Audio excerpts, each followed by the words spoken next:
cosas ya no tienen carácter universal. Eso se perdió hace mucho tiempo. Sin embargo, en la escuela continúan siendo universales.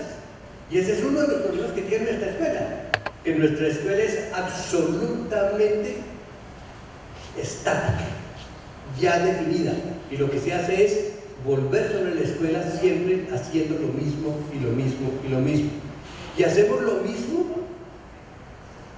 con las novedades tecnológicas, que hoy en día se hace lo mismo con el internet, lo mismo que se hacía sin el internet, y se hace lo mismo con los aparaticos estos, los celulares, lo mismo que se hacía antes sin los celulares.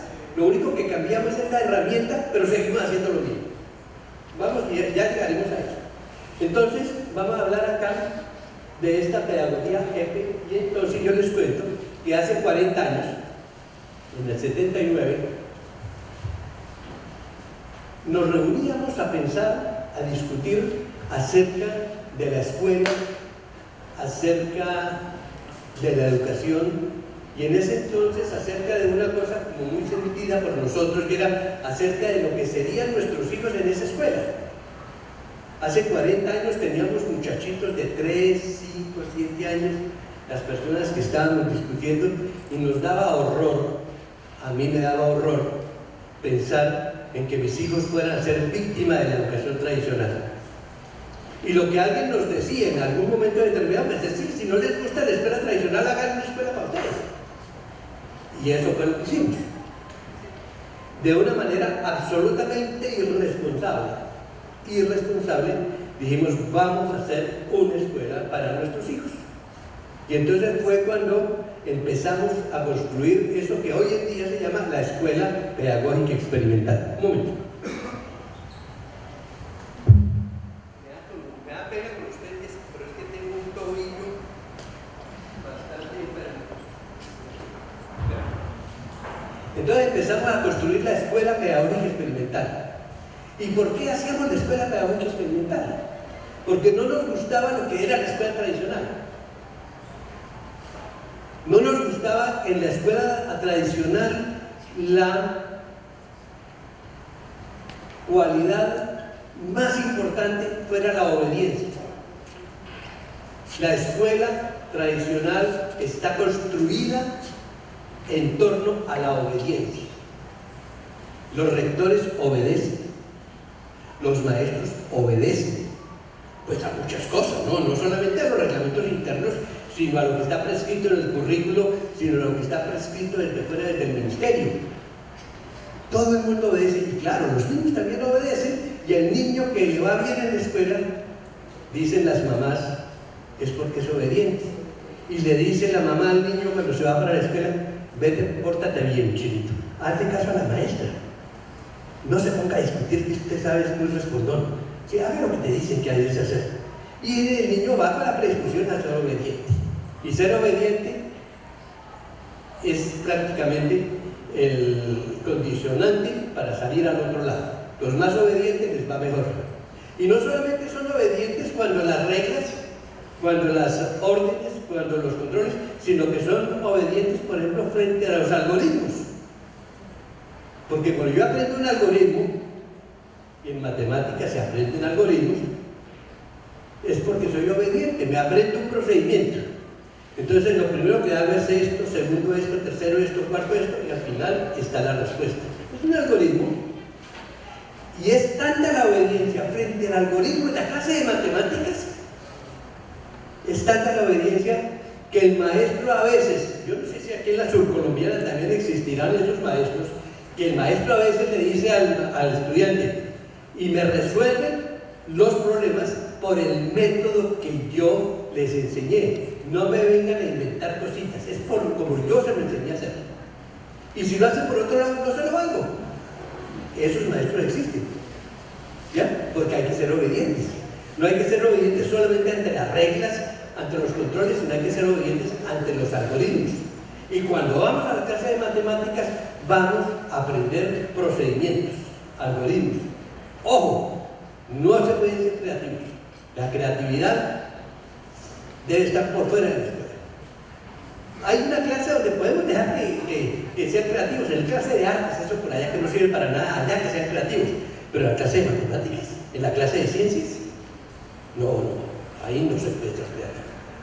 Y esa es la escuela de hoy. ¿Qué tanta creatividad hay en nuestras escuelas? Y uno podría pensar también qué tanta creatividad hay en nuestras universidades. ¿Ya? ¿Cómo se ve la creatividad en la clase de cada uno de los maestros de la universidad? ¿Cómo se valora la creatividad de cada uno de los maestros de la universidad? ¿Ya? ¿Cuántas veces el maestro sale sorprendido y entusiasmado de la clase a comentarle a otro maestro: figúrese que estamos haciendo tal cosa, y unos muchachos empezaron a hacer no sé qué? ¿Quién se iba a imaginar que iban a proponer esa cosa? Y ellos siguieron explorando eso y han seguido trabajando y tienen un proyecto bellísimo que ellos mismos se lo inventaron. ¿Cuántas veces se dan esas cosas?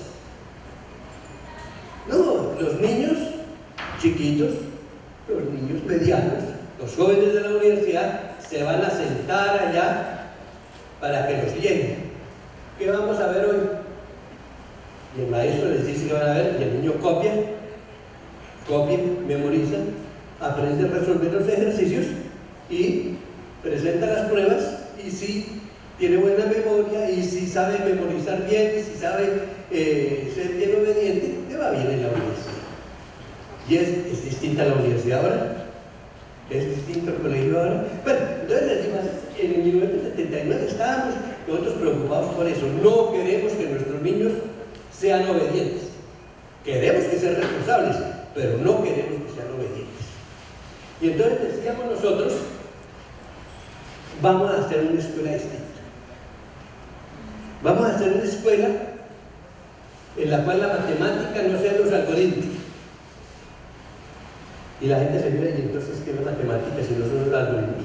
Porque las matemáticas se hacen sumar, restar, multiplicar, dividir, y cuando se acaban los números enteros, entonces se suma, resta, multiplica y divide las fracciones, y cuando se acaban las fracciones, entonces se suma, resta, multiplica y divide los polinomios, y cuando se acaban, siempre vivimos sumando, restando, multiplicando y dividiendo, y vamos a la escuela a aprender eso. Esa es la clase de matemáticas. Qué cosa tan aburrida. Tienen razón los niños de odiar las matemáticas, si esas son las matemáticas. Nosotros creo que deberíamos pensar en otras matemáticas. Es difícil pensar en cosas distintas a las que son, porque uno está acostumbrado a pensar que la persona que resuelve un algoritmo es muy inteligente, cuando realmente lo que tiene una muy buena memoria, pero que probablemente frente a un verdadero problema de matemáticas no está tan creativo como la persona que logra irse por fuera de los algoritmos a tratar de buscar alternativas de solución a las cosas, a los problemas. Entonces nosotros tratamos de inventar una clase de matemáticas en la cual lo central no fuera el algoritmo, sino fuera la solución autónoma de problemas. Y hemos encontrado problemas que se les propone a la clase, digamos a un curso realmente varios cursos, digamos a unos 3, 4, 5 cursos de 30 estudiantes, a unos 100 estudiantes, y hemos encontrado que para un mismo problema los estudiantes se han inventado hasta 30 maneras diferentes de resolver el problema. ¿Ya? Se han inventado maneras de resolver el problema. Eso es creatividad, eso es pensamiento matemático. Porque no se trata de que todo el mundo haga lo mismo frente al mismo problema, sino que haya personas que ven las cosas desde perspectivas distintas y plantean respuestas diferentes. Eso es lo que nosotros queremos. No queremos repetidores, queremos gente que invente. Y que no solamente invente la clase de tecnología con las fichas y con las sino que invente la clase de matemáticas. No todo está inventado. Que inventen la clase de ciencias, no todo está inventado. Porque ese es uno de los problemas que tenemos acá cuando hablamos de la escuela de siempre. La escuela de siempre, voy a volver a esto porque es que yo me pongo a hablar y se me olvida que están estas. Entonces voy a ver si me pongo juicioso. A ver, cuando nosotros dijimos vamos a hacer una escuela distinta, dijimos sobre la base de qué fundamentos. No, lo único que tenemos nosotros es una reacción en contra de lo que hay, pero no tenemos una pedagogía para decir esta es la pedagogía que queremos. No la tenemos, no la hemos construido. Vamos a inventarla, vamos a ver cuál debería ser la escuela de este país, la escuela que le sirva a nuestros hijos, pero también le sirva a todo el país. ¿Qué pasa con la escuela tradicional? La escuela tradicional, y yo me imagino que la pedagogía en todos los niveles, La escuela tradicional tiene una pedagogía basada, por ejemplo, en lo que dice Montessori, lo que dice Pestalozzi, inclusive lo que dice Piaget, que sin ser pedagogo contribuyó muchísimo para esto, lo que dice Frenet, lo que dice Debye, lo que dice Freud. Todos esos son pedagogos, y esos pedagogos de alguna manera se colocan como la perspectiva desde la cual se construye la escuela. Pero esos pedagogos son de hace 100 años, 150 años. ¿Cuál era la concepción de conocimiento en esa época? ¿Cuál era la concepción de aprendizaje en esa época? ¿Cuál era la concepción de realidad en esa época? Y nosotros vamos a ver, y claro, Montessori es encantadora. ¿Quién no va a querer a Montessori? ¿Quién no va a querer a Frenet? ¿Quién no va a querer a Pestalozzi? Son encantadores, pero son personas que tienen unas concepciones de mundo, de conocimiento, de aprendizaje, de niño, que ya no son vigentes. Hoy en día pensamos distinto. Voy a decir una cosa que es escandalosa. La realidad es distinta para nosotros. Yo no sé si para nosotros, digamos en lo contemporáneo, en la ciencia contemporánea, en la epistemología contemporánea, la realidad es totalmente distinta a lo que se consideraba que era la realidad hace 100 o 200 años. Antes se pensaba que cuando uno abría los ojos, y todos abríamos los ojos y miramos hacia cierta cosa, que todos veíamos lo mismo. ¿Ya? Hoy en día todo el mundo está de acuerdo en que no miramos lo mismo, en que lo que nosotros percibimos es una construcción nuestra, no es una realidad externa, es una construcción nuestra. Y Ginás lo dice tan bonito, Rodolfo Ginás. Ginás dice: vivimos en un mundo oscuro y silencioso, en el que la luz y el color y el sonido son un invento del cerebro. ¿Ya? Eso acaba con cualquier posibilidad de objetividad, porque ya no estamos viendo una cosa que está ahí fuera de nosotros, sino que lo que nosotros percibimos es una cosa que construimos en la interacción de nosotros con el mundo. Es una consecuencia de la interacción. No es simplemente abrir los ojos y ver, ya vi todo. No, señor, es que cuando yo, sea con mi mirada, sea con mi oído, sea con lo que sea, percibo algo, esa percepción no es de algo que está afuera, sino de algo que interactúa conmigo, y es de esa interacción que se obtiene, digámoslo así, la percepción. Eso no es fácil de aceptar. Eso no es fácil, pero eso está comprobado que es así. Está comprobado que es así. A ver, había un ejemplo. Aquí debe haber uno que otro físico, y si no hay físicos, hay gente que sabe física. ¿Ya? Cuando uno escucha un sonido, el sonido que sea, ¿qué es lo que uno escucha? ¿Qué es lo que uno escucha? Los físicos saben, lo dicen, lo han comprobado, que el sonido se origina en una perturbación que sea por un golpe o una cosa así, que hace que haya una vibración, que hace que las ondas, que el aire que rodea el sitio donde se hizo la perturbación, que en ese aire se propague una interacción longitudinal, que son presiones de presión, que se ocasionan cuando se hace ruido. Eso se va propagando, y un día de estos, eso llega a mis oídos. Y en mis oídos, pero eso mientras se propaga por aquí, es simplemente aire comprimido, deprimido, ya el aire en diferentes formas de presión, ya, que llega a mis oídos, y cuando yo que mis oídos interactúan con mi sistema auditivo y yo percibo eso como un sonido. Pero el sonido no existe afuera. El sonido se produce en la interacción de eso que existe afuera, que es una onda longitudinal que se propaga con mi sistema auditivo. ¿Ya? Y nosotros estudiamos el sonido como si fuera una cosa que está afuera, que está ahí, y no, el sonido no está ahí, está aquí. ¿Me entienden? Es difícil. Yo no lo he entendido bien. Y es físico. ¿Cómo? Y eres físico. Soy físico. Sí, el asunto es que el mundo que vivimos hoy en día es un mundo distinto del mundo que vivían los pedagogos. Para ellos, por ejemplo, cuando se lograba el conocimiento de algo, ese era un conocimiento definitivo y para siempre, absoluto. Y así está construida la física de Newton y la termodinámica de Clausius y de Boltzmann y de todos estos vagos, bárbaros. ¿Ya? Así está construida toda esa cosa. Son resultados válidos, definitivos para toda la vida.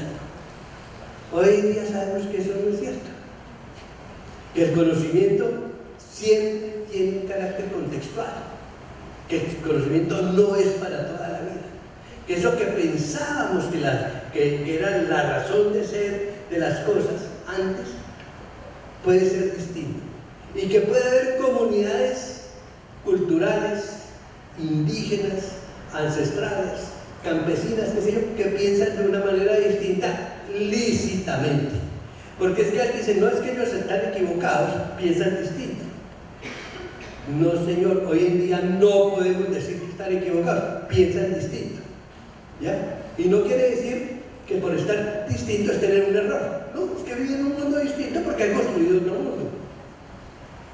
Es que es complicado vivir en este mundo en donde hay tanta relativización. Entonces, esa escuela construida a partir de esos pedagogos viejos que tienen unas concepciones de mundo, de conocimiento, de aprendizaje, que para nuestra contemporaneidad son pasados de moda, son caducos, ya las cosas no son así, son los que orientan la pedagogía. Y uno va a las escuelas de los, digamos, a las escuelas de maestros y los encuentra estudiando a Pestalozzi, a Freud, y a María Montessori y esas cosas.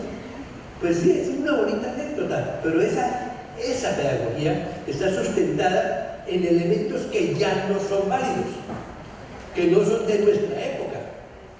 Por ejemplo, es que las cosas son complicadas. Ustedes han oído hablar del sistema solar. ¿Quién no ha oído hablar del sistema solar? Y aparte de eso saben que hay muchos sistemas solares. ¿Ya? Es decir, cada rato dicen encontrar otro sol con su sistema solar por allá a 30 años luz o a 1000 años luz, o no sé de dónde, no sé en qué nebulosa de Andrómeda, no sé, por allá cada rato encuentran sistemas solares. Y todos los sistemas solares son unos conjuntos de masas que se mueven y que están organizadas de maneras diferentes pero muy parecidas. Entonces, por ejemplo, el Sol es un cuerpo muy masivo en el centro y tiene una serie de planetas que giran, y que ese giro de los planetas en torno del Sol tiene una relación con la magnitud de la órbita y con la masa del planeta. Eso se recogió como las leyes de Kepler, por ejemplo. Y cuando miran todos los sistemas solares, encuentran que hay cierto tipo de sistemas que tienen esas características. Y hay tantos sistemas solares, hay millones de sistemas solares. ¿Qué se pensaba hace 300 años acerca de esos sistemas solares? ¿Quién los organizó? ¿Por qué están así? Y más aún, se dice que los átomos que constituyen el universo en que vivimos, los átomos también son una cosa parecida a los sistemas solares. Son parecidos. Tienen un núcleo en el centro y tienen una serie de de electrones que giran en torno de ese núcleo, que están organizados de acuerdo con su energía, y cuando pasan de un nivel de energía a otro, absorben o emiten luz, y ahí está el efecto fotoeléctrico, y ahí están los lucecitas de Navidad alumbrando en todas partes, porque ese efecto fotoeléctrico es el que se aprovecha ahora para la luz en los árboles de Navidad. Entonces hay una cantidad de sistemas que se parecen, sistemas planetarios en los sistemas atómicos. ¿Quién organizó eso? ¿Ustedes se imaginan a un demiurgo, un creador que haya ido jugando con estas cosas y haciendo sistemas solares en todas partes y haciendo esos millones de sistemas solares que conocemos? Y organizando los núcleos, los átomos y después las moléculas, pero por el momento los átomos como sistemas solares. ¿Quién se puso a hacer esa organización? ¿Cómo se pensaba en esa organización hace 300 años? ¿Cómo piensan en esa organización nuestras abuelas, nuestros papás? ¿Cómo se piensa en esa organización? ¿Ya? Y hoy en día hemos llegado a una cosa tan bonita que es una de las consecuencias de las teorías de Prigogine, de azar y de necesidad, de azar y de caos, perdón, no tanto de necesidad como de caos, en donde todas esas cosas están organizadas no porque alguien lo haya organizado, sino porque se han autoorganizado. Y hoy en día existe muy seriamente no digamos una disciplina, pero sí unos problemas de estudio de la ciencia, que vamos a estudiar la autoorganización. O sea, vamos a estudiar cómo es que los átomos se autoorganizan, como están autoorganizados, cómo es que los sistemas solares se autoorganizan como están organizados, vamos a ver cómo es que nuestros ecosistemas, porque ustedes conocen los ecosistemas, nosotros formamos parte de esos tales ecosistemas, pero si uno va por allá a estudiar los ecosistemas, uno encuentra unos sistemas de seres vivos y no vivos, de seres, de elementos minerales, de aire, de humedad, de temperatura, y uno encuentra que los ecosistemas, con presas y depredadores, con movimientos, están en continuo movimiento. ¿Y quién organizó los ecosistemas? ¿Quién los organizó? No, eso se autoorganiza. Y el concepto de autoorganización es supremamente vigoroso, porque uno dice, y nosotros no nos podemos también autoorganizar. ¿Y qué sería la autoorganización a nivel de los seres humanos y de las comunidades humanas? Porque nosotros los estudiamos en los ecosistemas, allá donde están los gusanitos y donde están las larvas y donde están los quejerentos y donde están todos esos bichitos, ¿ya? Pero veamos cómo es la autoorganización en nuestro caso, para nosotros, ¿ya? Porque hasta el momento nosotros nos hemos tratado a nosotros mismos como incapaces de autoorganizarnos, y por eso cuando alguien quiere organizar algo le hacen unos estatutos y le ponen unas normas, unas sanciones, y ahora sí echen a andar, pero dentro de este contexto de normas, de sanciones, de reglamentos y de digamos así, de estatutos. ¿Será que no podemos nosotros comportarnos de una manera deseable, de una manera organizada, sin necesidad de que alguien venga a organizarnos? Esas son las preguntas que surgen dentro de la nueva epistemología, dentro de la contemporaneidad, porque es que hace 200 años no se sabía eso, no se sabía que existía la autoorganización y que la organización dependía de los puntos, de las condiciones iniciales y cosas de ese tipo. Bueno, pero voy a volver sobre esto. Entonces, esa escuela que nosotros conocemos es una escuela en donde están los pedagogos, que ya les digo que son personas muy lindas. ¿Quién no los quiere? Yo amo a Frenet, ¿sí? Pero es viejo, es más viejo que yo. Y yo no quiero esas escuelas de la obediencia y la repetición. Yo no quiero esas escuelas que siempre hacen lo mismo y quieren que todos respondan de la misma manera, piensen de la misma manera, hagan exactamente lo mismo. Que en la clase de matemáticas todos resuelven las cosas de la misma manera. Que en la clase de ciencias todos expliquen las cosas de la misma manera. Yo no quiero esa clase de la homogeneidad. Si todos somos distintos, ¿por qué no podemos pensar distinto? Entonces ahí había otro factor de descontento.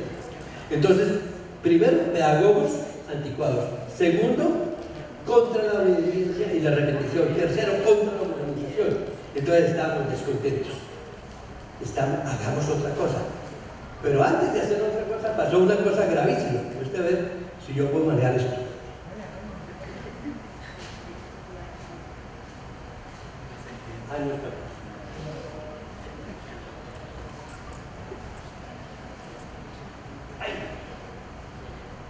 Antes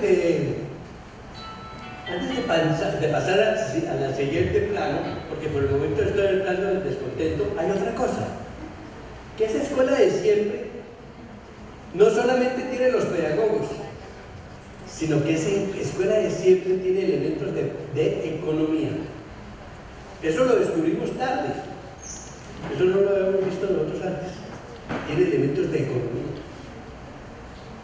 Y que la obediencia en la escuela no es una casualidad. La escuela está basada en la obediencia porque el sistema quiere niños obedientes, ciudadanos obedientes. Esa no es una casualidad, es una intencionalidad. Pero aparte de eso, la homogeneización existe para homogeneizar las necesidades de la gente. Porque en una sociedad de consumo como la que estamos viviendo, es muy importante que la gente le guste lo mismo, que la gente quiera lo mismo, que la gente desee lo mismo, que la gente sea feliz de la misma manera. Porque entonces se puede ofrecer esa forma de felicidad, esas necesidades en la sociedad de consumo. Y entonces ahí está el negocio. Nosotros tenemos que hacer que a todos los niños les guste la música rock. Entonces tenemos venta de discos de música rock. ¿Ya? Y si alguno de esos grandes pensadores hubiera venido a la Universidad Surcolombiana, seguramente el himno de a Neiva más bien, el himno de Neiva del departamento no sería un joropo o un... ¿qué es? ¿Ya? Un pasillo, sino que de pronto sería más bien help. ¿Ya? Una cosa de los Beatles, pues.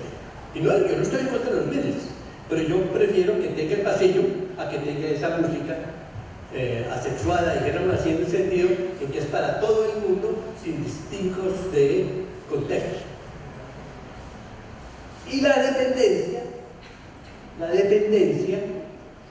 nos lleva también a la subordinación. Aquí hay una cosa muy curiosa, y es que uno lo ve como curiosidad, pero las curiosidades tienen que ir un poco más allá cuando se estudia. ¿Por qué la exigencia a que haya unos currículos estandarizados para todos los niños del mundo? Porque cuando estamos estandarizando las pruebas, es porque estamos estandarizando los currículos. Y cuando estamos haciendo la prueba PISA a todo el mundo, es porque se supone que los niños de 14 o de 15 años, o los niños de determinada edad, deben responder de la misma manera, deben satisfacer de la misma manera las inquietudes de los evaluadores, y que esa es, dijeron así, una perspectiva de homogenización curricular del mundo. ¿Es correcto que todo el mundo tenga el mismo currículo? Y si estamos de acuerdo que es el mismo currículo, ¿cuál currículo? ¿Para qué? ¿Para quién? ¿Con qué intención? Y a mí me parece que dentro de eso existen ciertos hechos curiosos, y es que si ustedes miran lo que está pasando en los grandes países desarrollados, digo desarrollados como Estados Unidos, como Australia, como qué sé yo, como Suecia, como Alemania, en esos países a la par que hay desarrollo, hay una cosa curiosa y es que cada vez tienen menos niños. Inclusive de esos países hay algunos países que tienen una tasa de nacimiento o una tasa poblacional más bien negativa. Alemania está disminuyendo el número de habitantes. Y así como Alemania, posiblemente Canadá también disminuye el número de habitantes, de habitantes. Y eso es grave. Eso es grave porque hay un problema complicado. Si se aumenta grande el número de personas de alta edad proporcionalmente en la sociedad, ¿quién va a satisfacer el problema de la pensión de esta gente? Porque es que la pensión se paga con lo que se gana, con el empleo de la gente de mediana edad. O sea, la gente que está entre los 25 y los 50 años son los que desde su trabajo están dando los excedentes para pagar la pensión de los viejitos que están por encima de 60 años. Si esos viejitos por encima de 60 años aumentan el número y disminuyen el número de personas entre los 25 y los 50 años, la sociedad se revienta. Y eso se ha visto. Entonces, ¿qué tenemos que hacer? Atraer esos niños del tercer mundo para que entren. Entonces hay que atraerlos a Alemania, hay que atraerlos a Canadá, hay que atraerlos a Australia, hay que atraerlos. Y hay una cantidad de ofertas que se hacen, véngase acá, que aquí está todo dispuesto para ustedes. Es muy fácil irse para Canadá, es muy fácil irse para Australia. Yo conozco una cantidad de amigos míos que se han ido y les ha ido muy bien por allá. Esa es una necesidad que tienen las multinacionales y que tienen los países del primer mundo. Entonces ellos en este momento quieren escoger cuál es la formación de esos niños que van a ir allá y por eso quieren que el currículo que está en el mundo sea un currículo para que los niños que llegan allá tengan la formación que ellos necesitan. ¿Qué tal un niño que se va para Alemania y que ande en Alemania estresado porque no consigue una bandeja paisa? O sea, quiero decir, la cultura local se opone a esa perspectiva de globalización. ¿Ya? Entonces, esa búsqueda de un currículum universal, de un currículum estandarizado para todo el mundo, no es el deseo democrático de que todos los niños sepan lo mismo. No, es el deseo de que los niños que les llegan allá encajen perfectamente en su sistema. ¿Ya? Son cosas que también hay que pensar. Bueno, eso no lo pensábamos en ese entonces, apenas voy en la segunda. ¿Ya?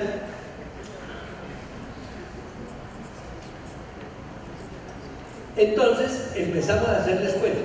Estoy hablando de hace 40 años. A medida que pasó el tiempo, nosotros fuimos descubriendo y cada día para nosotros era más claro que éramos unos totales ignorantes.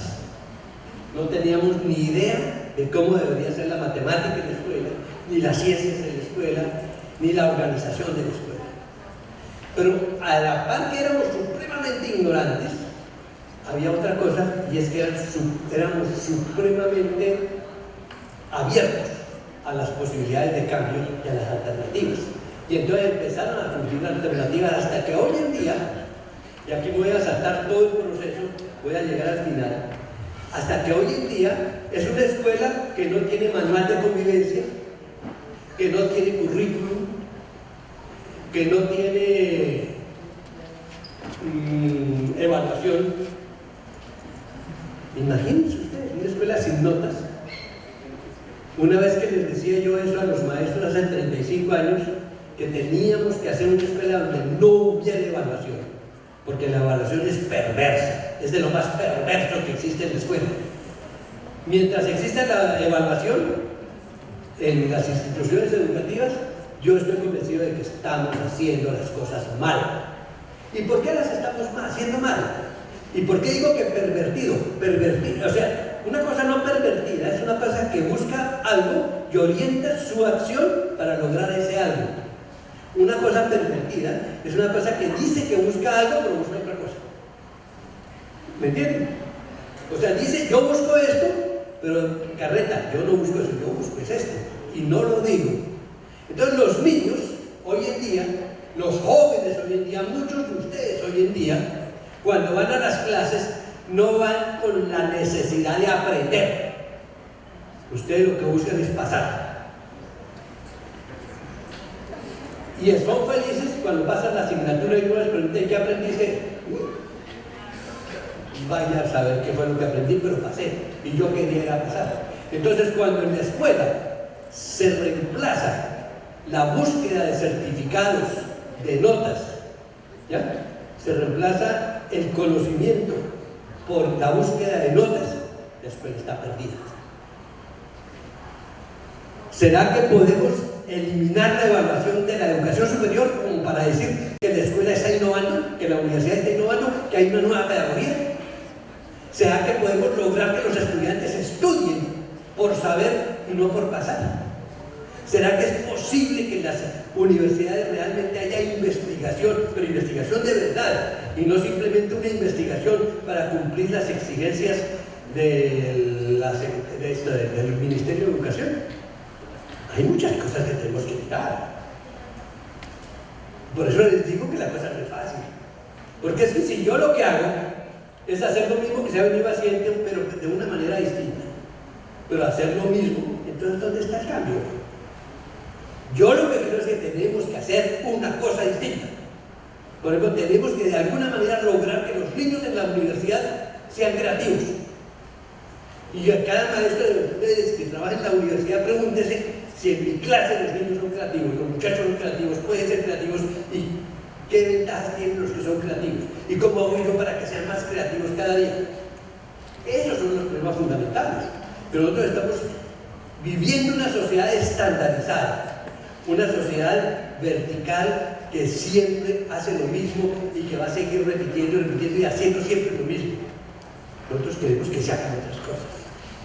Nosotros creemos que este país da para mucho, porque tiene unos recursos, porque tiene una historia, porque tiene unas posibilidades, pero si la universidad no ayuda, estamos perdidos. Entonces, déjenme lo que dice. Entonces, nos inventamos una pedagogía. Voy a saltarle todos los pasitos que se dieron en estos 35 años para llegar a esto. Ya les decía hace un momento que esa escuela que tenemos en este momento no tiene manual de convivencia. Y no ha tenido manual de convivencia desde hace como 30 años, más de 35 años. No tiene calificaciones, no tiene evaluaciones. Los baños son para niños y niñas, todos los baños desde el principio. Nunca tuvimos baños para niños y baños para niñas. No, los baños son para todos. ¿Ya? Y así hay una cantidad de dinámicas dentro de la escuela que facilitan la concreción de estos 4 pilares que nosotros creemos que son la pedagogía de hoy, para hoy, por lo menos en Colombia. La escuela, y aquí están los pilares, la escuela fundamentalmente debe estar comprometida con la democracia. Lamentablemente, cuando yo digo eso, la gente piensa en elecciones. Pero yo les quiero decir que las elecciones son la negación de la democracia. La negación de la democracia son las elecciones. ¿Qué es la democracia? La democracia solamente existe entre colectivos, o sea, cuando hay grupos de personas. Una sola persona no puede ser demócrata. Pues es solo, abandonado, triste por ahí. Pero ¿qué va a ser demócrata? Es demócrata cuando con otras personas identifican un problema y se dedican a tratar de resolverlo. Ahí aparece la democracia. Ahí aparece la democracia, porque aparecen los colectivos. Entonces, cuando tenemos un problema, queremos resolver el problema y buscamos a través de la discusión, de la argumentación, del estudio, ya cómo hacemos para resolver el problema, y finalmente decimos, ya lo tenemos, lo que hay que hacer es esto y esto, ¿cierto? Tata, y nos ponemos de acuerdo y lo hacemos, eso es democracia. Pero cuando no nos podemos poner de acuerdo, porque los argumentos no son lo suficientemente contundentes o las razones no son lo suficientemente válidas, entonces decimos, entonces votemos. Cuando se vota, es la negación de la democracia, porque no fue posible lograr por consenso una solución al problema. Entonces, habiendo dicho eso, ¿qué es lo que yo entiendo por una escuela democrática? Una escuela democrática es donde hay participación, donde los maestros participan en decidir qué es lo que van a hacer, y no simplemente como sucedía cuando yo trabajaba en la universidad, que me decían: hola Dino, necesitamos un profesor de física 2. Así, yo tengo un amigo, y ya se sabe que física 2 es el que llega a hacer tales y tales y tales y tales. Es el capítulo 17 de Resnick, después del capítulo de gravitación. Entonces comienza con muchas partículas, no sé qué, ya se sabe que eso es física 2. Y el profesor de cálculo 2, el integral, ya, entonces ese es el que hace esa cosa. Y, o sea, ya las asignaturas tienen un contenido, tienen una metodología estandarizada. ¿Eso qué es? Eso parece un confesionario, eso parece un monasterio, qué sé yo, un catecismo, ¿ya? Y esa es la universidad, y la hacen con cálculo, y la hacen con integrales, y la hacen, ¿ya? Pero es nada más, sino una repetición de la repetidera donde no hay nada nuevo. Entonces, ese ejercicio yo intenté hacerlo hace como 15 años, ese es difícil. Trate de hacerlo, chino, trate de hacerlo. Porque siempre se repiten las mismas cosas. Es la misma cosa en la universidad, qué tristeza. Entonces, el primer elemento de la pedagogía, de una pedagogía para Colombia, es la democracia. Y ahí viene el problema. ¿Será que nuestra clase puede ser demócrata? ¿Será que los estudiantes pueden participar? ¿Será que el colegio puede ser demócrata y los maestros pueden participar? ¿Será que lo que se hace en el colegio puede ser una cosa que la decidamos entre todos y no una cosa que la decide una sola persona y la impone porque por autoridad las cosas deben ser así? Mientras nosotros no conquistemos la democracia, no tenemos una nueva escuela. Mientras no tengamos una universidad democrática, no podemos pensar que nuestros maestros, que nuestros estudiantes puedan salir por el mundo con una perspectiva democrática de ver los problemas, una perspectiva democrática de buscar soluciones. Es necesaria la democracia para ver las cosas de una manera distinta. Y esto lo podemos matizar dentro de un momentico, pero el primer elemento es la democracia. La escuela, el aula, la universidad tiene que ser demócrata. La democracia tiene que imperar. Pero hay otro problema. Es el primer pilar de una pedagogía, es la democracia. Y habrá alguien que dice: pero eso no tiene que ver con el conocimiento, eso no tiene que ver con el aprendizaje. Claro que tiene que ver. Cuando nosotros somos los que decidimos qué es lo que tenemos que estudiar porque nos interesa y lo decidimos nosotros, eso es democracia. Cuando nosotros encontramos problemas y nos comprometemos con ellos y buscamos un equipo de trabajo para solucionar el problema, eso es democracia. ¿Ya? El segundo punto es el siguiente, y es que nuestras escuelas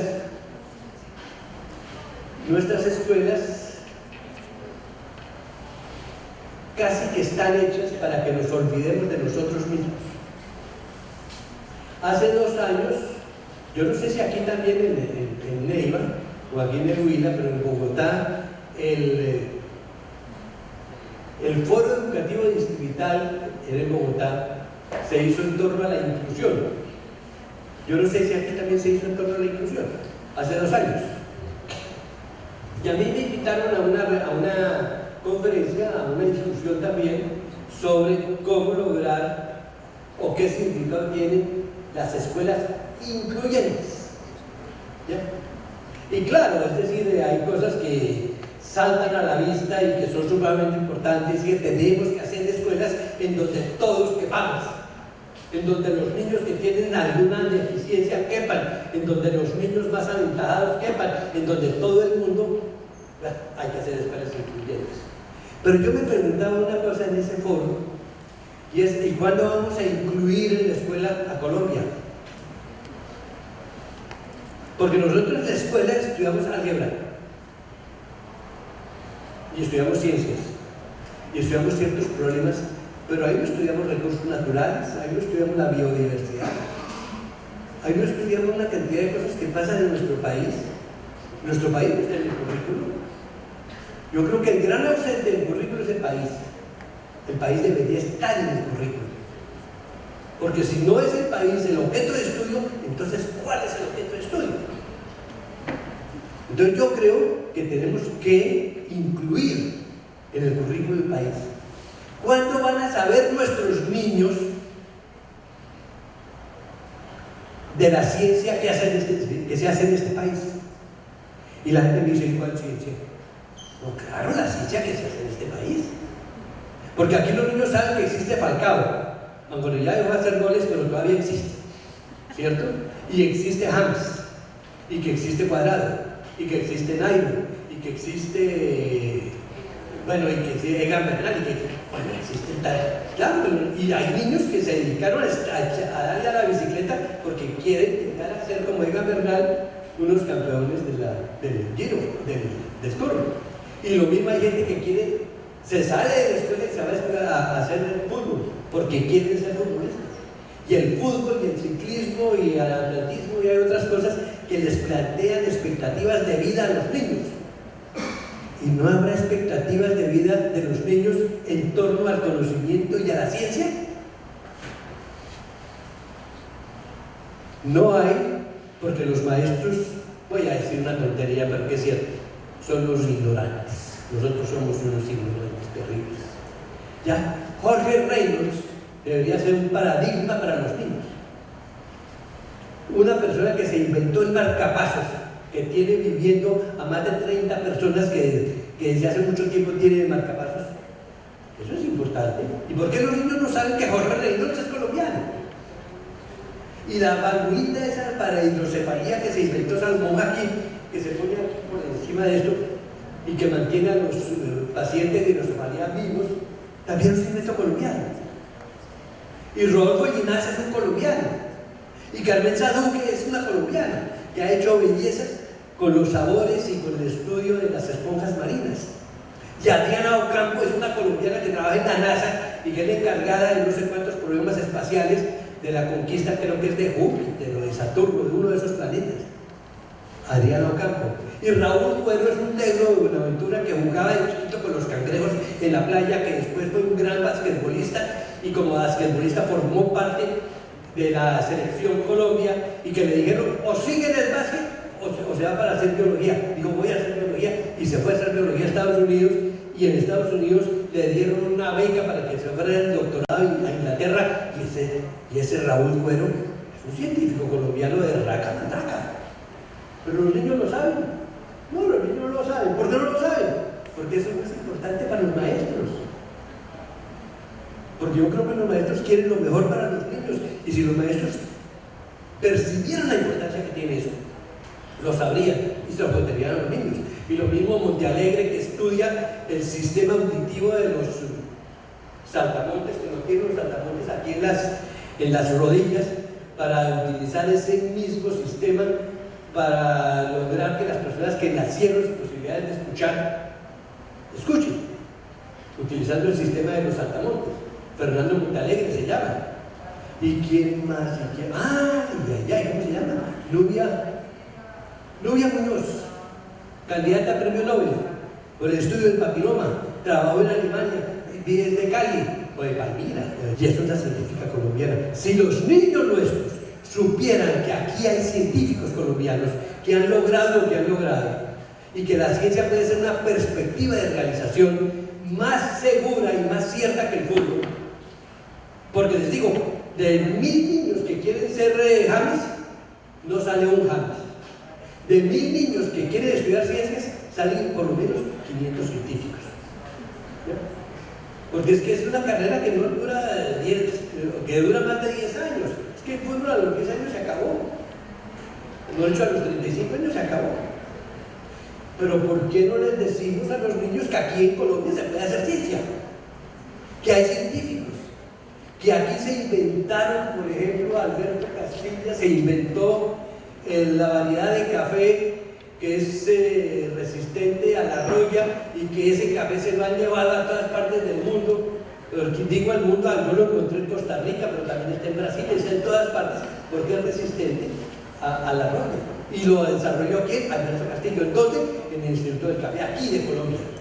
Si nosotros sabemos de lo que somos capaces y se lo decimos a los niños van a tener la perspectiva de llegar a ser científicos y van a saber que el conocimiento es una cosa importante. Pero si los niños no saben eso, ¿la ciencia para qué? ¿El estudio para qué? Entonces, por eso, el segundo punto es lograr seguridades en lo que somos, lograr seguridades en el país, lograr seguridades en la manera como nosotros enfrentamos los problemas, porque tenemos ya experiencia de que esos problemas los podemos resolver. O sea, crear seguridades en nosotros mismos. Esa es una misión de la escuela, de la universidad, del sistema educativo, lograr seguridades en los niños.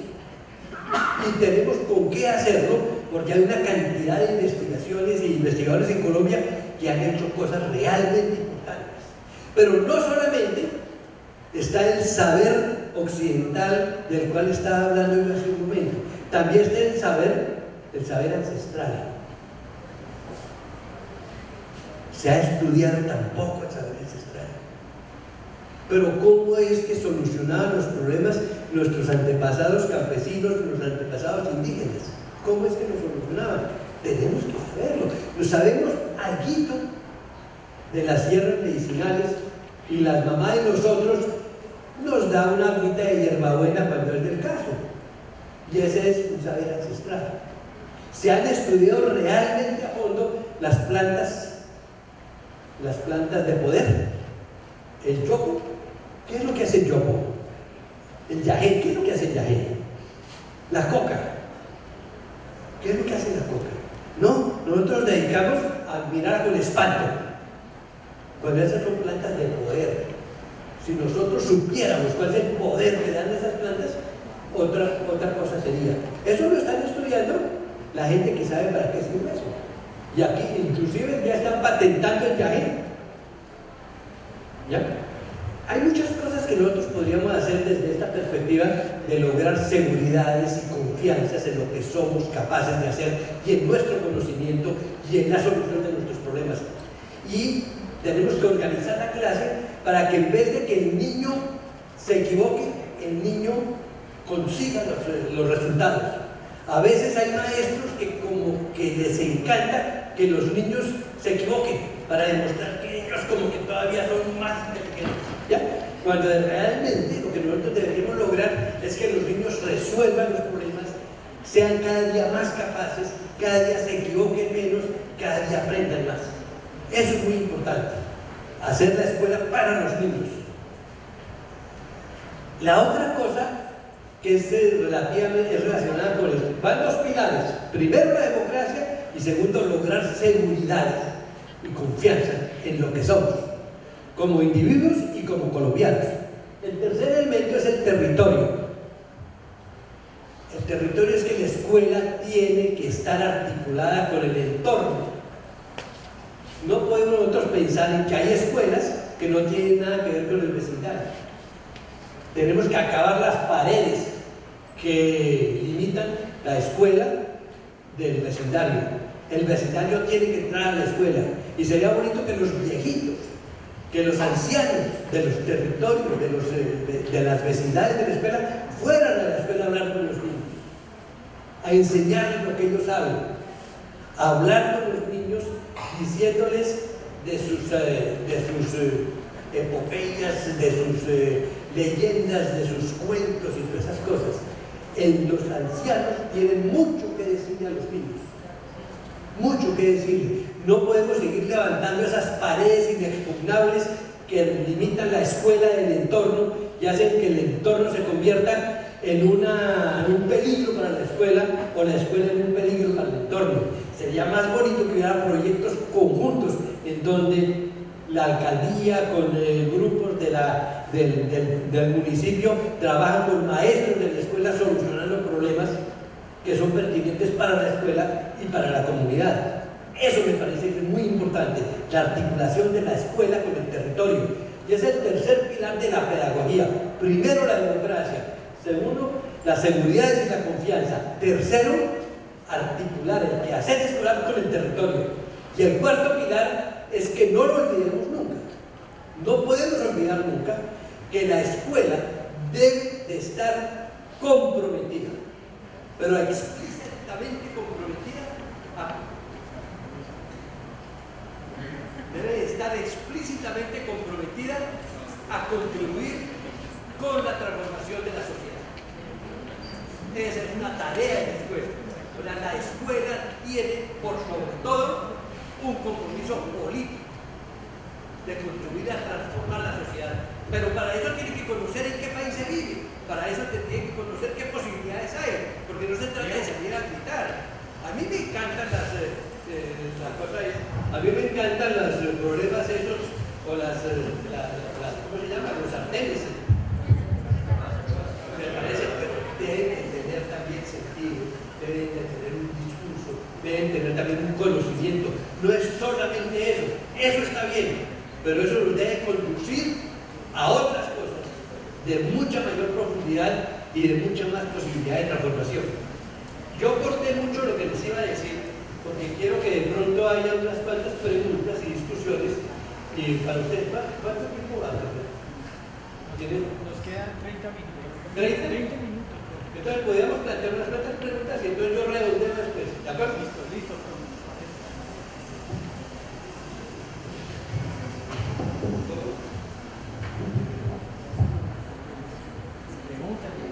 Claro que ustedes no tienen preguntas porque todo está claro. Bueno, si tienen preguntas, por favor se acercan para formularlas aquí desde el micrófono y que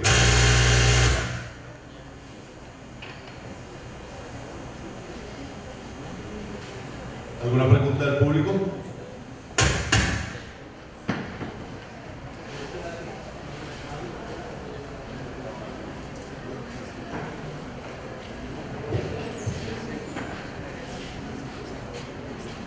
Bueno, yo sí quisiera, profe, aprovechar el escenario para formular una pregunta y pues tiene que ver más como en perspectiva con los retos, ¿no? Decía usted que la universidad es un espacio propicio para la reproducción del modelo o de las prácticas más tradicionales de la pedagogía. ¿Cuál es el reto entonces, digamos, en términos de la expresión de la pedagogía de los docentes universitarios, más allá, digamos, de la creatividad? ¿Cuál es el reto? Ahí está el micrófono. ¿Cómo? El micrófono. A ver. Aquí está el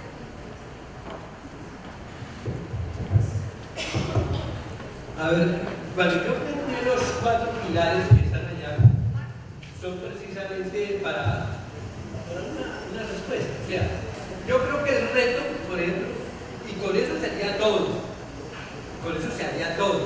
hacer una escuela democrática, hacer una universidad democrática. Piensen ustedes cómo sería esta universidad si fuera democrática. Piensen ustedes, ¿qué quiere decir democrática? Y ahí toca estudiar que la democracia, ¿ya? Por ejemplo, Stanislao Sibeta tiene unos planteamientos muy lindos acerca de la democracia.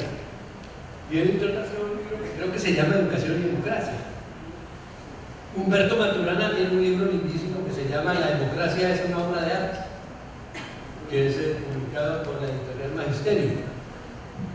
O sea, hay bastantes aproximaciones a la democracia para distinguirla de esa trivialidad con que suele referirse la gente a la democracia de las elecciones.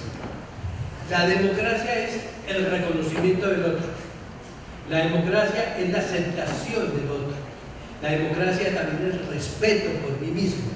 La democracia es el lograr caminar juntos en la búsqueda de una solución, en la búsqueda de una meta. Lograr hacer eso juntos. La democracia es difícil. Pero yo creo que si no hacemos la democracia, estamos perdiendo tiempo. Tenemos que ser demócratas. Pero ser demócrata no es crear un partido político. O sea, la democracia se ve en la manera como la gente se mueve. Un demócrata cruza la calle de una manera distinta a una persona que no es demócrata. Piensen cómo cruza la calle un demócrata. ¿Ya? Porque es que la democracia es de aquel que vive en sociedad. ¿Ya? Y vivir en sociedad quiere decir respetar a los otros, identificar los problemas comunes, colaborar, con la búsqueda de solución a los problemas que se presentan. O sea, la democracia es todo. Si nosotros somos demócratas y hacemos clases demócratas y logramos, por ejemplo, participación de los niños en las decisiones de aula, participación de la comunidad en las decisiones de la universidad, participación de los maestros en las decisiones, pero de los maestros, ¿no? Ya estamos haciendo democracia.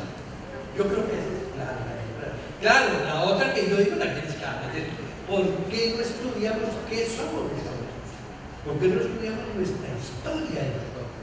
Para encontrar elementos que nos van a sentirnos orgullosos de lo que nosotros hacemos. Los enúes, por ejemplo, que vivían por aquí en el banco, en Macarena, los enúes manejaban las inundaciones de una manera tan inteligente que nunca había catástrofes y aprovechaban las aguas para anegar terrenos que necesitaban para la agricultura. Y eso está documentado.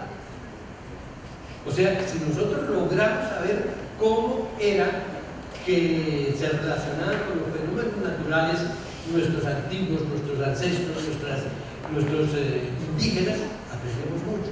Pero nosotros decimos que somos multiétnicos y no sé qué, pero nos interesa muy poco quiénes son esos otros, porque nosotros somos muy autistas. Dejemos de ser autistas. Muchas gracias, profesor. No sé si habrá más preguntas de los asistentes. Compañero, por favor.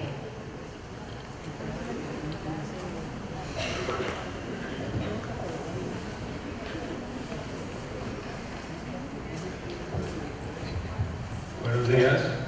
Pues primero que todo tenía dos inquietudes. Primero, pues si la sociedad de hoy en día está preparada para manejar la democracia, ya que como lo planteó inicialmente, pues nosotros no nos creamos o no nos educamos en un colegio democrático. Y segundo, si la sociedad de hoy en día sabe manejar esa democracia. Muy bien, gracias. A ver, yo creo que la democracia, bueno, ya les planteé, es una necesidad. Y yo creo que está muy bien, como plantea el compañero, preguntarnos si la sociedad puede ser demócrata. Si no puede ser demócrata la sociedad, seamos serios. Y no andemos diciendo que somos demócratas. Somos otra cosa, pero no demócratas. Pero si decimos que somos demócratas, veamos a ver cómo hacemos para ser de verdad demócratas. ¿Ya?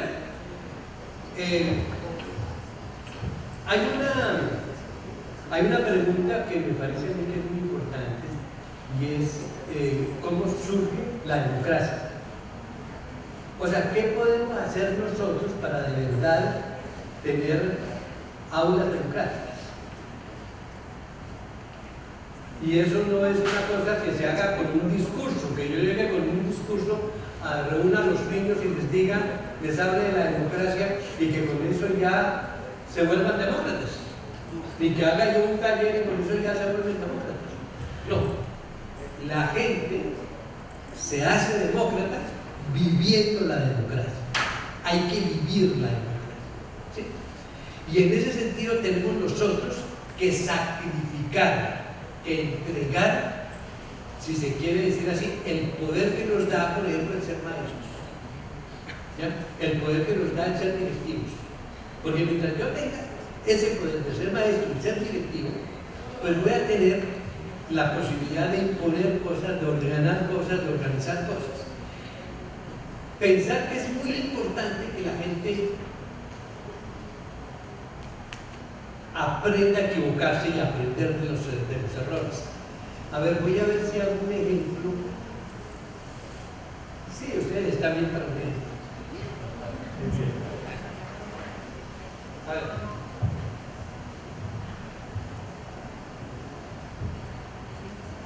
Pónganle mucho cuidado al siguiente problema. A lo mejor que alguno de ustedes lo hizo y yo lo puse aquí hace como 4 años. A ver, todos ustedes saben sumar un descanso. ¿Se supone? ¿Ya? Ok. A ver, vamos a hacer el siguiente problema y vamos a llegar al... Creo que llegaría a la democracia en un ratito, ¿ya? A ver, vamos a encontrar dos números consecutivos que sumen 120. Y les doy para eso dos números.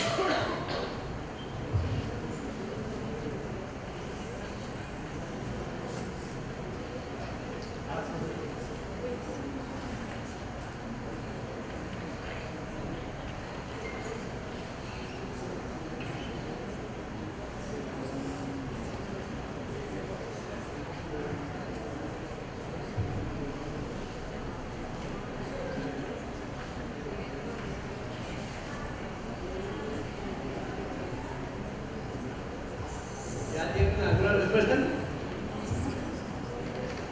Dos números consecutivos que sumen 120.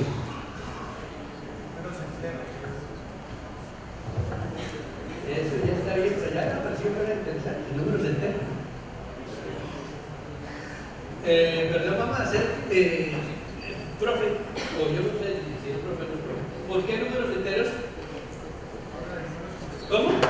Se habla de números consecutivos. Sí. ¿Cuál es la posibilidad de dos números enteros? Ustedes Dos números decimales. Porque cuando se habla de números consecutivos, dices tú, ¿cómo? Consecutivos en el sentido de que guarden el orden, de que uno con respecto al otro, la diferencia sea una unidad. Ajá. Entonces, cabe un entero o cabe un decimal. Ajá. ¿Ustedes qué dicen?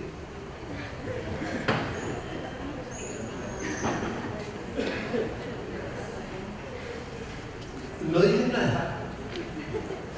Ahí digan nada. Ya.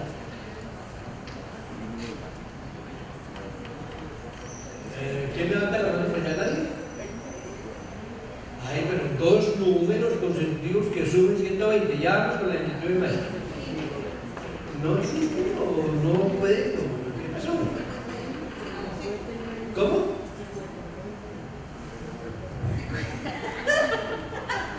59 no, menos. Es que no para pensarlo desde la lógica que los números enteros no pueden ser porque el número, la suma de los números consecutivos Pero- va a ser un número par. Lo dicen aquí. Voy a decir que yo no sé.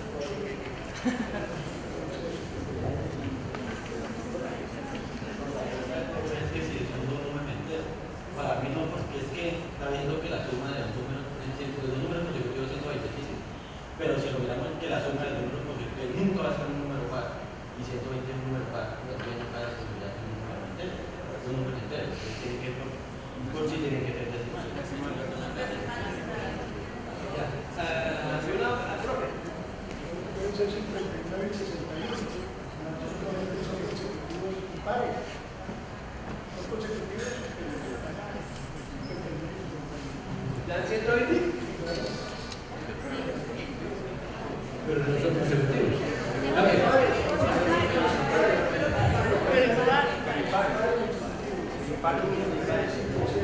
Ajá. A ver, este es el problema que hay. Nosotros encontramos hace aproximadamente unos 15 años en la clase de matemáticas una cosa bonita, y es que decidimos que en vez de hacer ejercicios íbamos a resolver problemas. Ustedes se acuerdan que la clase de matemáticas usualmente está como que organizada de tal manera que el maestro llega, hace una exposición teórica, da un ejemplo de unos ejercicios y después les pone a los niños un poco de ejercicios para que se vayan a hacer ejercicios. ¿Se acuerdan? Más o menos esa es la dinámica de la clase de matemáticas. Es después de que se hace la exposición teórica, se hace un ejemplo, se hacen muchos ejercicios. Y era lo que yo criticaba al principio cuando decía que era interiorizar los algoritmos simplemente y aprender a resolver las cosas por un procedimiento. Cuando nosotros decimos, vamos a cambiar esa manera de resolver, de hacer matemáticas, la clase de matemáticas, a través de ejercicios, y vamos a hacer problemas, entonces vamos a hacer problemas que no tienen solución. Este problema que les acabo de plantear a ustedes es un problema que no tiene solución. Pero lo que es interesante es que las personas que son sometidas a resolver el problema descubran o lleguen o concluyan que ese problema no tiene solución. Y ya aparecieron aquí varias propuestas. Primero, ¿qué pasó primero? Primero dijeron, ¿y qué son números consecutivos? El profe dice, números que se llevan el uno al otro una unidad. Por ejemplo, 50 y 51, 20 y 21, 8 y 9. Esos son consecutivos. Ahí la diferencia de una unidad. Pero él se cuenta que lo primero que aparece es, vamos a definir qué es consecutivo. Y después viene el otro y dice, pero es que tiene que ser enteros. Pero también podrían ser decimales. Y de entre los decimales hay consecutivos. ¿Habrá consecutivos dentro de los decimales?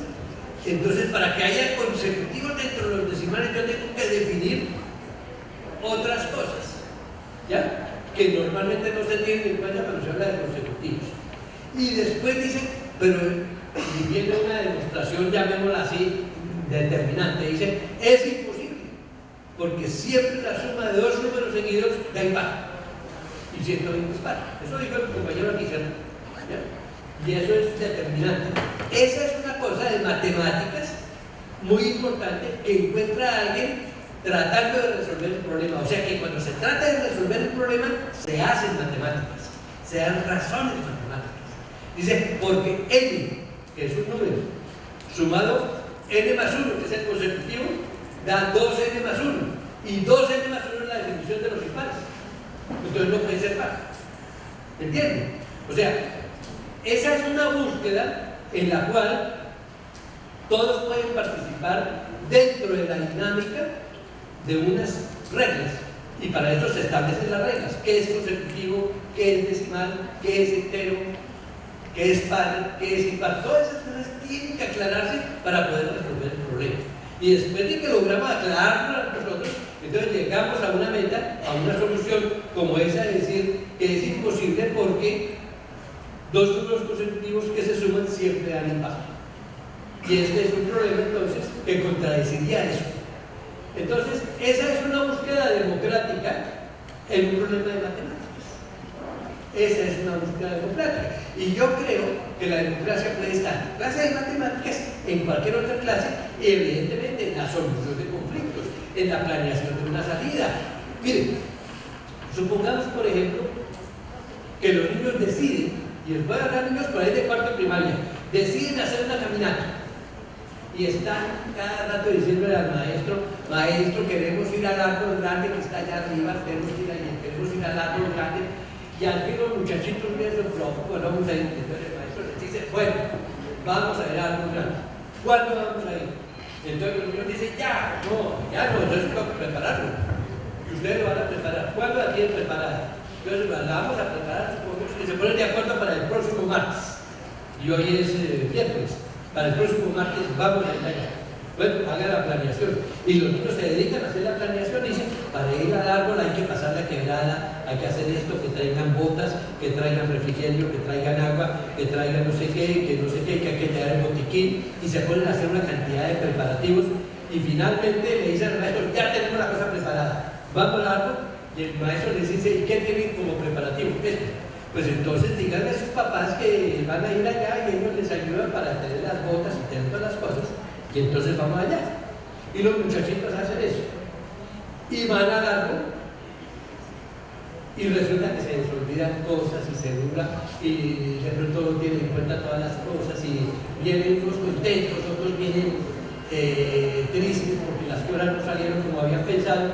En cambio hay otro curso en el cual el maestro les dice, ¿quieren ir al árbol? Entonces venga para acá, digan a su papá y a su mamá que tienen que traer esto, que las botas, que el impermeable, que las medidas de cambio, que una no sé qué, que esto, y entonces les hace la lista, y cada uno se lleva la lista, y cuando vienen para ir a la lista, todo el mundo trae su equipo completo, y en esa salida no hay ningún problema, todo sale perfecto, y fueron al árbol. La pregunta es, ¿en cuál de los dos casos aprendieron más? ¿Ya? Si cuando el maestro la planeó y les dijo qué tenían que traer para la salida, o cuando ellos planearon la cosa y se equivocaron frente a lo que tenían ¿Entienden? Es el problema de la participación. Cuando se hace participación, tiene que ser de verdad. No debe ser de mentiras como un ejercicio, no, de verdad. Y tenemos que asumir los errores que cometamos, tenemos que asumir nuestra ignorancia, tenemos que asumir pues que las cosas no salen bien de la primera vez y que hay que ir aprendiendo y aprendiendo y aprendiendo, y que si yo les hago la cosa preparada a los niños para que los niños hagan las cosas, ellos hacen las cosas y no aprenden porque no han tenido la posibilidad de sopesar la importancia, por ejemplo, de llevar impermeables. ¿Entienden? Es decir, hay diferentes maneras de hacer lo mismo. Hay una manera de hacer lo mismo donde están los colectivos andando y hay otra manera donde está la directriz. La directriz hace que las cosas salgan bien, pero no hay aprendizaje. La otra hace que haya equivocaciones, pero que sí haya aprendizaje. ¿Entienden? Son problemas de la democracia.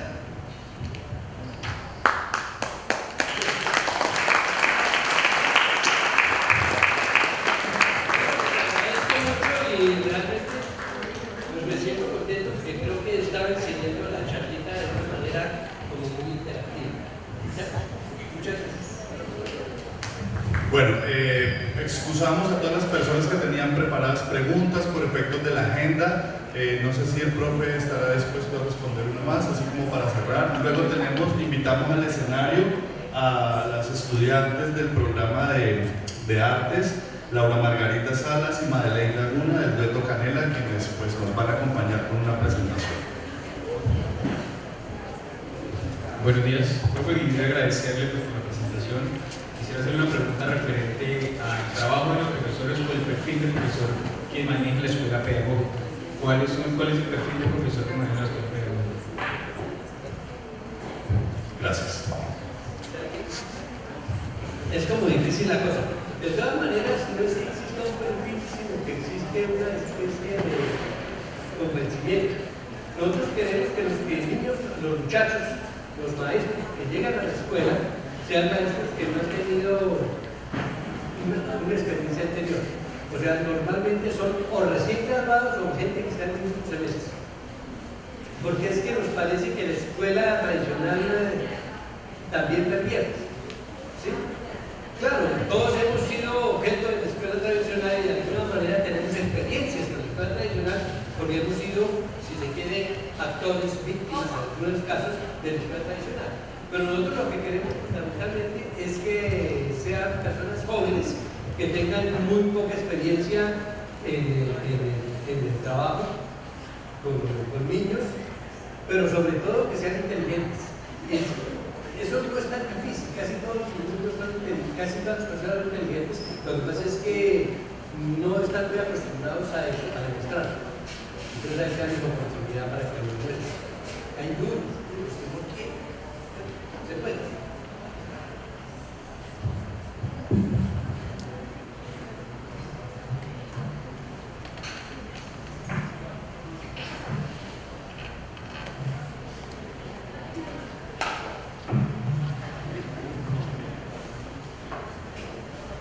Bueno, muchas gracias al profesor por su intervención, a los asistentes por las preguntas y los dejamos entonces mientras preparan el escenario con Laura Margarita Salas y Madeleine Laguna, estudiantes del programa de artes e integrantes del dueto Canela.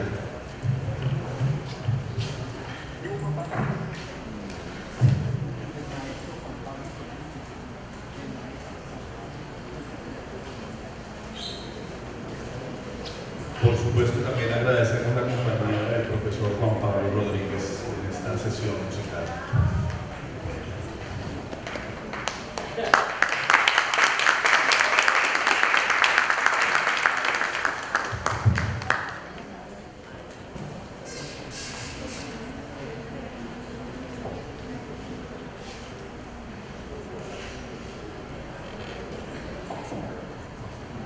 Hola, sí, hola, sí.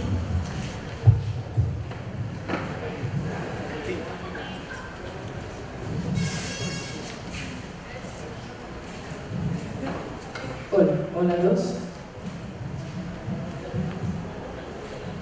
Hola. Hola, hola, hola.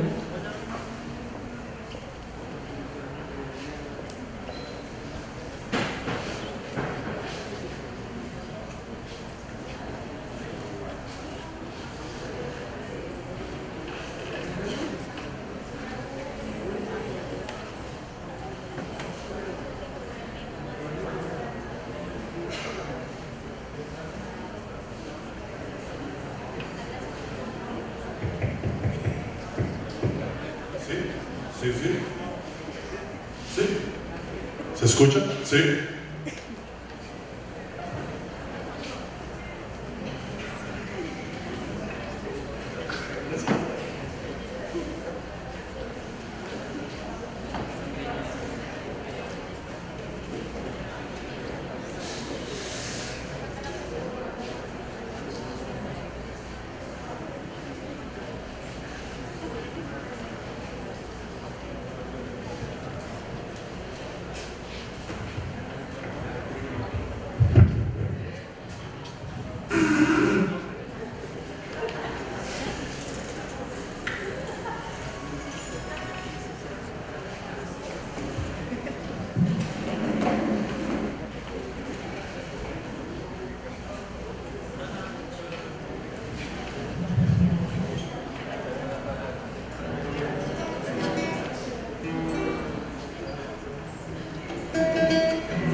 Bueno, muy buenos días. Nosotros somos el Dueto Canela y vamos con una primera canción para empezar, Bésame Mucho.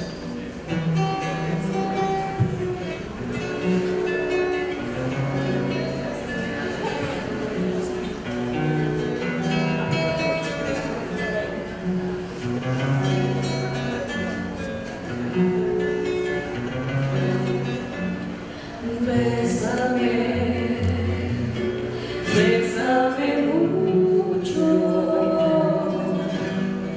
como si fuera esta noche la última vez. Bésame mucho, que tengo miedo a perderte después.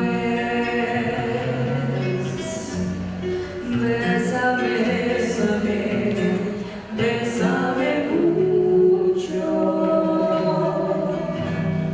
como si fuera esta noche la última vez.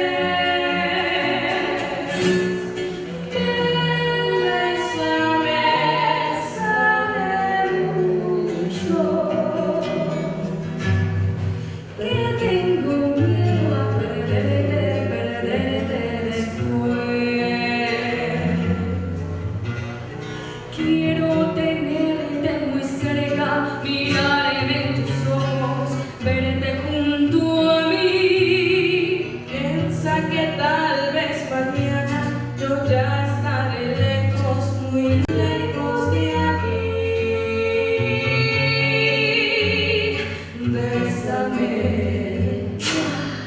Bésame mucho,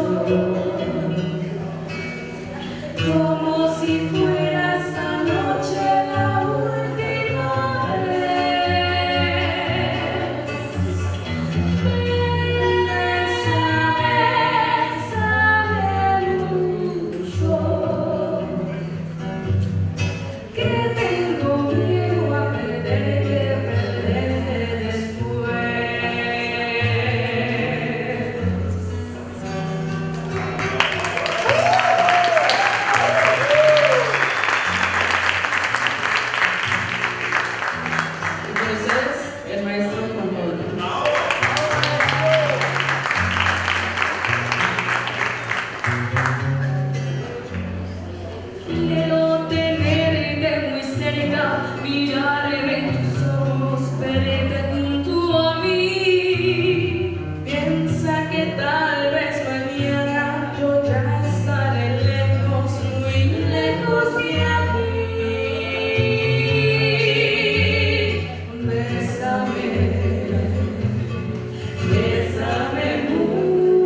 y